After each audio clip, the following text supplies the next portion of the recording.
Comme vous le savez maintenant, la blockchain est publique. Tout le monde peut la télécharger, tout le monde peut la consulter.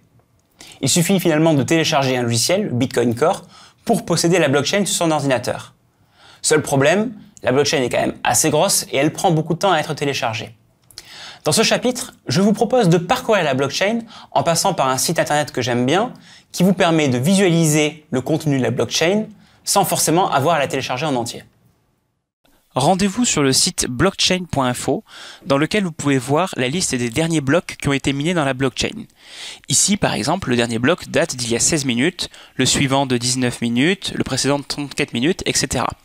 On voit aussi le montant total qui a été envoyé, ici plus de 11 000 bitcoins, et le nombre de transactions, ici 2176, qui ont eu lieu dans ce bloc.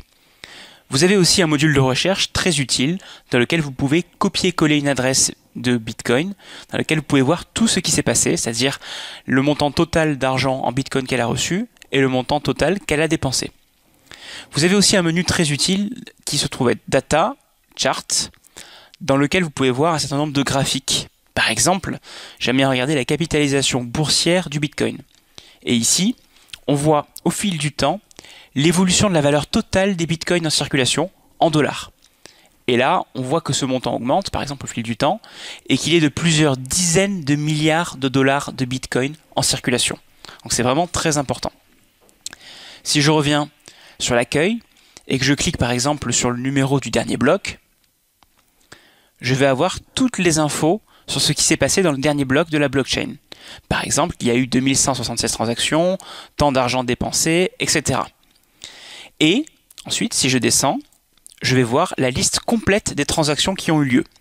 La toute première étant un peu spéciale, ce sont les pièces en Bitcoin nouvellement générées, à savoir la récompense qui a été donnée au mineur qui a trouvé ce bloc-là.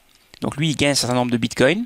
Et ensuite, tous les autres, eh bien, ont le droit d'y déposer le montant qu'ils ont voulu envoyer de l'un à l'autre. Par exemple, on peut voir que cette adresse a envoyé à cette adresse et cette adresse un tel montant de Bitcoin.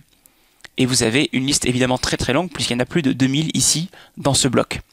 C'est pour ça que je vous disais que dans la blockchain, tout est public. On peut voir qui a envoyé combien à qui, à quel moment.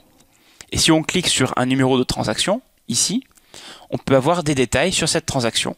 Par exemple, les frais par octet qui ont été utilisés, le poids de la demande, le nombre de confirmations qui ont eu lieu, etc. Bref, un site comme blockchain.info vous donne accès complet, de façon totalement transparente, à ce qui s'est passé dans la blockchain. Bref, vous l'aurez compris, dans la blockchain, tout est écrit, tout se sait.